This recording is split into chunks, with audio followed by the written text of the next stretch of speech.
కోపం ఒక్క క్షణంలో నీ జీవితాన్ని నాశనం చేయగలదు. ప్రతిరోజు పని ఒత్తిడి, ఎవరూ అర్థం చేసుకోలేని బాధ, మాటలో దాగిన అవమానం, ఒక చిన్న మాట మనసులో దాచుకున్న కోపాన్ని మేల్కొలిపేస్తుంది. అప్పుడే మనం మనమే కాదు, కోపమే మన స్థానంలో ఆలోచిస్తుంది.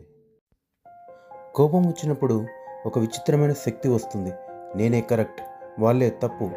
అది బలం అనిపిస్తుంది, కానీ అదే క్షణంలో మన వివేకాన్ని మెల్లగా చంపేస్తుంది. ఈ నిజం ఆ సమయంలో ఎవరికీ అర్థం కాదు. కోపంలో చెప్పిన మాటలు తిరిగి రావు.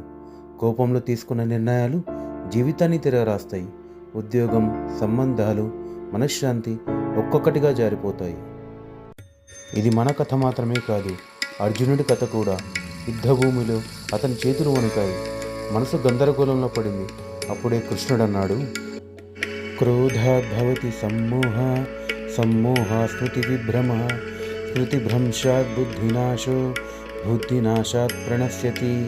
కోపం నుంచి మోహం, మోహం నుంచి జ్ఞాపక నాశనం, జ్ఞాపకం పోతే వివేక నాశనం, వివేకం పోతే మనిషి నాశనం. ఇది శాపం కాదు, జీవిత సత్యం. ఆ రోజు నుంచి కోపం వచ్చినప్పుడు మాట కాదు, మౌనం ఎంచుకున్నాడు. ఒక లోతైన శ్వాస, ఒక క్షణం ఆగడం, ఒక చిన్న విరామమే అతని జీవితాన్ని కాపాడింది. కోపం తగ్గింది, వివేకం పెరిగింది, మనశ్శాంతి తిరిగి వచ్చింది. అతను గ్రహించాడు, శత్రువును జయించడం గొప్ప కాదు, తన కోపాన్ని జయించడమే నిజమైన విజయం. కోపం వస్తుంది, కానీ దానికి బానిస కావద్దు. భగవద్గీత నీ మార్గదర్శి. కోపాన్ని జయించు, జీవితాన్ని రక్షించుకో.